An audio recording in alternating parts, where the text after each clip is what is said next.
विद्यार्थी मित्रों नमस्कार। आज कक्षा 12वीं बायोलॉजी जीव विज्ञान के कुछ महत्वपूर्ण प्रश्नों को लेकर मैं आपके बीच उपस्थित हुआ हूं, जिनके आने की संभावनाएं हैं। मैं यहां सिर्फ संभावना शब्द का व्यक्त कर रहा हूं। आप इन प्रश्नों के भरोसे ना रहें। सत्र भर जिन प्रश्नों का आपने अध्ययन किया उन्हें निश्चित रूप से पढ़ें, उनका रिवीजन करें। ये प्रश्न सिर्फ एक मार्गदर्शन है जिनको आपको कर कर ही जाना है। इसके अतिरिक्त सारे प्रश्न जो सत्र भर आपने किए हैं उनको पढ़ना है। आइए प्रारंभ करते हैं आज का ये वीडियो। इस वीडियो में महत्वपूर्ण चित्र, महत्वपूर्ण अंतर, महत्वपूर्ण टिप्पणियाँ तथा किन प्रश्नों को देखना है उनका ध्यान दें। साथ ही एक निवेदन और करना चाहूँगा मैं आपसे कि किताब को पढ़कर जरूर जाएं, क्योंकि इस बार के ऑब्जेक्टिव किताब के अंदर से भी पूछे जा रहे हैं। आइए प्रारंभ करते हैं आज के बायोलॉजी का ये वीडियो। सबसे पहले मैं बात कर रहा हूं अंतर कौन कौन से जो अक्सर पूछे जाते हैं उसकी बात कर रहा हूं। अंड जनन तथा शुक्र जनन में अंतर लिखिए। ट्यूबेक्टोमी तथा वेसेक्टोमी में क्या अंतर होता है उसको लिखिए। सयुग्मी तथा विषम युग्मी में अंतर लिखिए।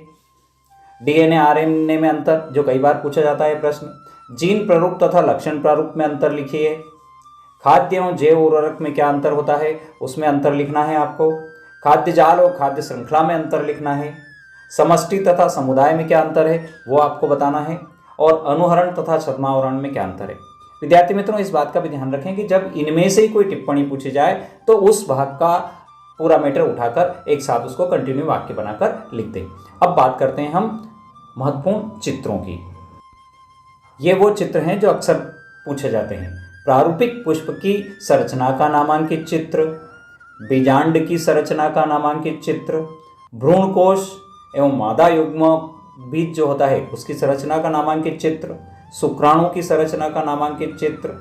कई बार वृषण के नामांकित चित्र भी पूछा जाता है या वृषण की अनुप्रस्थ काट का नामांकित चित्र भी पूछा जाता है। डीएनए की जो द्विकुंडली जो संरचना होती है उसका नामांकित चित्र और बायोगैस संयंत्र का नामांकित चित्र, ये वो चित्र हैं जो कई बार परीक्षाओं में पूछे गए हैं। एक बार इनका रिवीजन जरूर कर लें। अब बात करते हैं महत्वपूर्ण टिप्पणियों की। ये वो टिप्पणियां हैं जो कई बार परीक्षा में पूछी जाती है, बोर्ड परीक्षा में पूछी जाती है।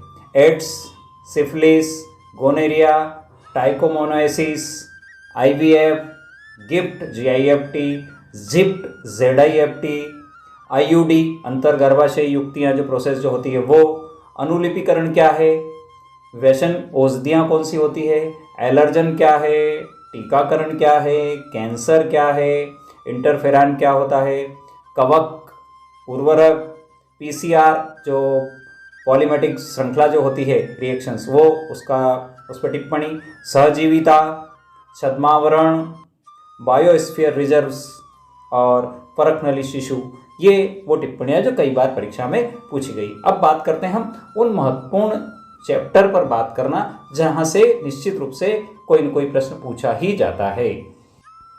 इन चैप्टर में सबसे पहले बात करता हूँ कि जहाँ पर मेंडल के बारे में, मेंडल का प्रश्न कई बार यानी प्रश्न पत्र में कहीं ना कहीं मेंडल होता ही है। उसके नियम की बात कर लें, प्रभाविता का नियम है, पृथक्करण का नियम है, स्वतंत्र अपव्यूहन का नियम है, अनुवांशिकता क्या है। मेंडल ने जो सारे अपना मटर के पौधे की बात करी, XY की बात करी, छोटे पीले पुष्पों की बात करी, कौन सा प्रभावी लक्षण अप्रभावी लक्षण, उन सब की बात यहाँ पर आपको पढ़ना है, यानी मेंडल पूरा पढ़ना है। उसके बाद गुणसूत्र पूरा पढ़ना है, संरचना पढ़ना है, उसका कार्य के बारे में जानकारी आपको पूरी होना चाहिए। डीएनए आरएनए प्रश्न अच्छा है। कई बार टिप्पणी अगर नहीं आती तो डीएनए आरएनए के बारे में बड़ा प्रश्न भी पूछा जा सकता है। चारगाप का जो नियम है वो भी आपको पढ़ के जाना है। विभिन्न अंगों की बात करना है। कौन कौन से अंगों की बात, समजात अंग की बात करें, समवृष्टि अंग की बात कर, समवृत्ति अंगों की बात करें और अवशेषी अंगों के बारे में आपको पढ़ के जाना है। डार्विनवाद, डार्विन का जो सिद्धांत था उसको समझना है पूरी तरह से। लेमार्कवाद, इन दोनों में से कई बार एक प्रश्न पूछा ही जाता है। प्रतिरोधकता को अच्छी तरह से समझ के पढ़ के जाएं। प्लाज्मिड क्या होता है इसको भी पढ़ लें। और बायोटेक्नोलॉजी के बारे में, क्योंकि वर्तमान समय बायोटेक्नोलॉजी का है और कोरोना के बाद से बायोटेक्नोलॉजी में विशेष बातें हुई है, तो बायोटेक्नोलॉजी का अध्ययन आप करके जाएं। इसमें से कोई प्रश्न संभावित आ सकता है। विभिन्न प्रकार के पौधों की बात कर लें। कौन कौन से पौधे हैं, मरुद्भिद, दलदली, मेघ्रू, जो जितने भी प्रकार के पौधे आपके कोर्स में है, सिलेबस में, उन सबको एक बार पढ़ के जाएं। सॉरी। उद्यानों की बात करें, राष्ट्रीय उद्यान कौन कौन से हैं, क्या है वहाँ पर, अभ्यारण्य कौन कौन से हैं, भारत में वन क्या है, वनों के लाभ क्या है और वनों की विशेषता क्या है। तो आज के इस वीडियो में मैंने उन सारे प्रश्नों को सम्मिलित किया है जो आने की संभावना है। विद्यार्थी मित्रों, पुनः आपसे निवेदन करूंगा, आप सिर्फ इन्हीं प्रश्नों के भरोसे ना रहें, पूरा पढ़ के जाएं, समझ के जाएं, जितना हो उतना ही करके जाएं, आधा आधा ज्ञान कहीं से कलेक्ट ना करें। जो अध्याय चैप्टर पूरा पढ़ोगे उसको पूरा करके जाएं। आपको अग्रिम शुभकामनाएं। वीडियो अंत तक देखा बहुत बहुत धन्यवाद। ओके, जय जिनेंद्र।